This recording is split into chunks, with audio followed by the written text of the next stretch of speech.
The film opens outside a grimy Los Angeles building where a mother ushers her young daughter to an audition. The waiting room is packed with hopeful child stars and their tense parents. When young Lauren Lane's name is called, she glances nervously at her mother before heading into a room marked casting from Meet the Johnsons. Lauren's countenance changes to a bright smile as she beams for the camera and casting agents. The shot then transitions to an adult Lauren in complete anguish in her gated mansion. America's television sweetheart and the star of Meet the Johnsons has had her phone hacked and her private photos leaked. Worse, a picture of a positive pregnancy test has sent the media into a feeding frenzy. Desperate to escape the chaos, Lauren and her assistant plan a discreet getaway, a luxury Airbnb tucked in the mountains off the Pacific Coast Highway. Her assistant offers to come with her, but Lauren insists on being alone. Her team distracts the paparazzi with a decoy car, and Lauren quietly drives off with her beloved dog Georgie, finally off the radar. On the drive, Lauren talks to her agent, who swears everyone has her back and they'll bury the culprit, preferably face down. Yet the network is already fretting about schedules and baby optics. Her agent even suggests her assistant fake a pregnancy for her, but Lauren is appalled by the conversation and hangs up. She eventually arrives at the rental.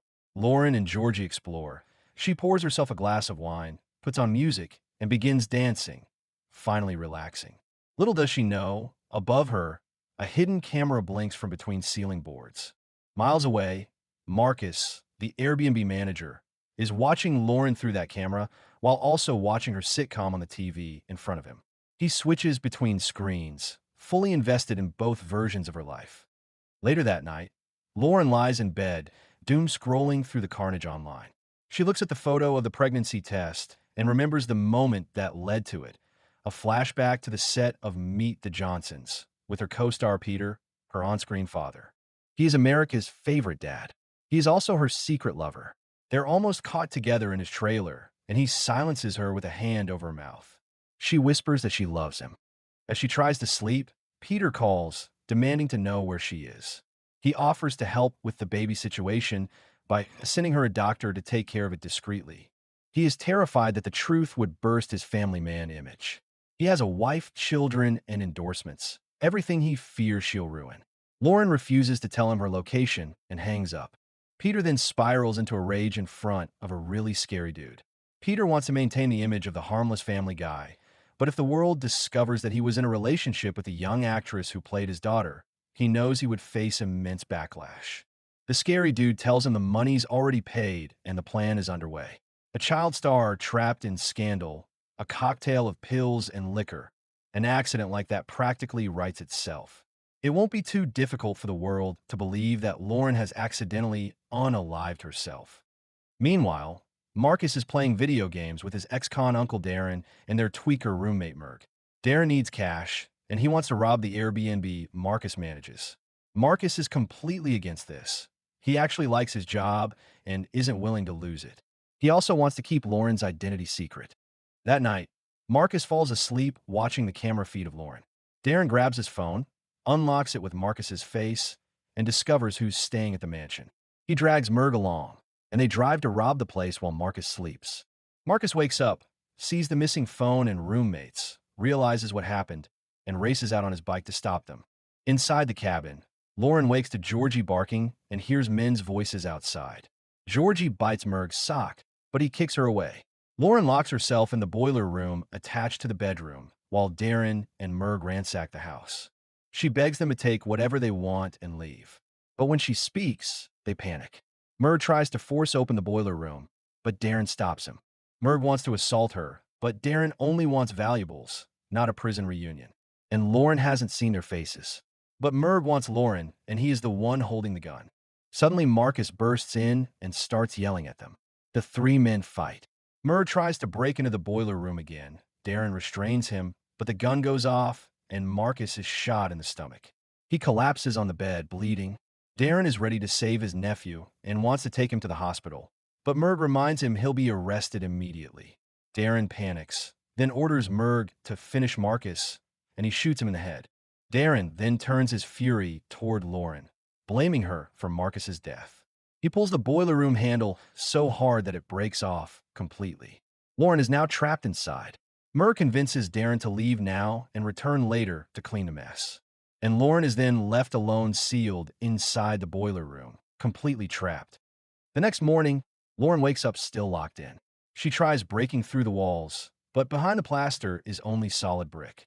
When the men return to move the body, Lauren begs them to let her out. She promises a story that protects them. She knows who to call, what strings to pull. She offers her car, her influence, her acting. She insists she can sell the lie. She's an actress, after all. Darren almost believes her, but Merg shuts it down. She can identify them, so she has to die. They try to break through the door again, but it's impossible. So Merg tries to shoot her through the metal door, but the bullet ricochets into Darren's shoulder. The next shot ricochets into Merg's head, and he drops dead instantly. Darren, bleeding and horrified, leaves Lauren trapped. She screams that she's pregnant, but he runs anyway. He stumbles into the hospital, badly wounded, and begs the nurses for help. They stabilize him, and once he's asleep, the police arrive to speak with the doctor on duty. They've already run his background and know he spent 5 years in prison. They assume his injuries came from a drug deal gone wrong. The doctor tells them Darren tried to say something about a woman, pregnant and stuck, but his speech was so incoherent from the sedation that no one can understand him clearly. The officer says they'll look into it and ask the doctor to call as soon as he wakes up. Back in the boiler room, Lauren wakes up to a rat circling her. She screams, smashes the light bulb to force it on, accidentally shocks herself, and clubs the rat to death with a pipe she finds. Exhausted, she hallucinates cracks turning into escape holes. She talks to her unborn baby, insisting they're getting out. She hears water trickling from the pipes and tries to drink it before it stops. She licks the tiny puddle off the floor. More rats rustle in the wall as she pounds it again. She finds a rat's nest inside the wall, containing a Barbie head and a small hammer. Then a large pipe bursts, turning the boiler room into a slow-motion drowning chamber. Meanwhile, Lauren's dog, Georgie, wanders onto the road, injured. A woman named Loretta finds her, sings to her to calm her down, and takes her to a vet. At the clinic, Loretta tells the vet she called the phone number on Georgie's tag, but no one answered.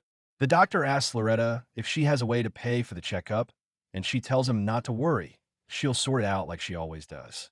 So she posts a photo online, hoping someone recognizes the dog. In the boiler room, Lauren is barely hanging on. Water rises around her ankles, leaking under the door and flooding the next room.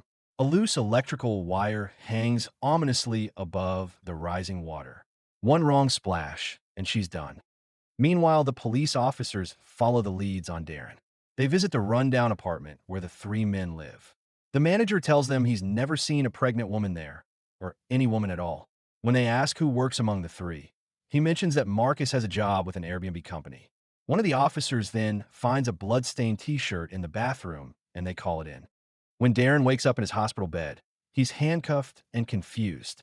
He starts rambling about a misunderstanding, begging for a nurse. At the grocery store, Loretta is working the checkout lane when her phone suddenly starts buzzing. She steps away for a bathroom break and sees that the photo of Georgie has gone viral, mainly because people recognize Lauren Lane's dog. This draws the attention of the scary dude working for Peter, whose name is Croft. He calls Loretta, asking how she got the dog. He pretends to be a private detective looking for a missing dog, claiming his client is worried and willing to pay her enough to walk away from her grocery store job. Loretta panics and asks how he even knows where she is. The guy ends the call, then uses a tracking app to pinpoint her location and head straight for her. Police question Darren again. They mention Marcus and Merg are missing. Darren shrugs it off. He lies about everything. Marcus's job, the gunshot, the apartment. When the police bring up the bloodied shirt, Darren finally asks for a lawyer. Then Darren asks one of the nurses to use the bathroom. Once uncuffed, he somehow steals a nurse's uniform and slips out. Outside, he steals a pregnant couple's car and heads back toward the cabin. Back at the Airbnb, Lauren keeps hammering at the door hinges, hoping the door will finally give out. She manages to knock out several nails, but the water keeps rising. The last hinge is at the bottom, and now she'll have to submerge herself to pry it loose.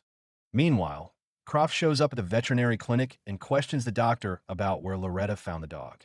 He pays Georgie's bill and tells the doctor to call him if Loretta comes back. As soon as he leaves, the doctor calls Loretta, clearly worried, and urges her to pick up Georgie immediately. She leaves work mid-shift to get the dog. While Loretta is driving with Georgie, the dog suddenly panics and jumps out the window, darting off into the woods. Loretta runs after her, just as the scary dude's car appears behind her. He's been following her from the clinic. Georgie leads Loretta straight to the Airbnb. She pounds on the door, shouting that she has the dog. Darren is already in the cabin, rifling through anything that might link him to the crime. He hears Georgie barking and Loretta yelling. Loretta peers through a window and freezes at the sight of two dead bodies inside. Before she can react, Darren sneaks up behind her, claiming he's from the cleaning crew, and drags her away. Then the scary dude arrives. He raises his gun and demands Darren reveal Lauren's location. Before Darren can answer, Croft shoots him in the head. At the same time, the police find the Airbnb's location and rush toward it. Meanwhile, Croft drags Loretta inside, insisting he's private security and has zero patience for witnesses. He warns her to stay quiet, threatening to shoot her if she moves. They reach the boiler room door, water flooding out from underneath, and hear loud thuds from inside as Lauren struggles with the last hinge underwater. Before taking action, the dude calls Peter, spouting ridiculous code names like he's in a spy movie. He demands triple pay to finish the job, insisting the situation is a complete mess. Peter hears someone else in the background, and Croft casually explains it's Loretta from Loretta's dog rescue, assuring him that he's got everything under control. Loretta begs him to save Lauren, but the guy aims his gun at her. But before he can fire, the boiler room door bursts outward, flattening him with Lauren riding it down like a collapsing wave. Lauren is barely conscious when Loretta introduces herself and tells her she brought Georgie back. The scary dude moves under the fallen door, and the gun fires from his hand. He pulls himself out, and Loretta tries to knock him out with a lamp, but he barely reacts and hits her back with the gun, knocking her unconscious. Lauren escapes upstairs and hides in the shadows. Croft follows her wet footprints up the staircase. Lauren waits for the right moment and strikes him with a metal pipe. Just then, Croft's phone rings, and she's crushed to realize Peter is on the other end, asking for an update. Croft regains consciousness and lunges at her, choking her. She grabs the pipe again and beats him to death. Moments later, the police arrive at the Airbnb and find Lauren and Loretta alive. Backup and ambulances are called immediately. Once Lauren gets her phone back, she posts a photo of the positive pregnancy test online, announcing her pregnancy without worrying about how it might affect her career or Peter's. When the investigation concludes, the police discover that Peter had hired a hitman to get rid of her.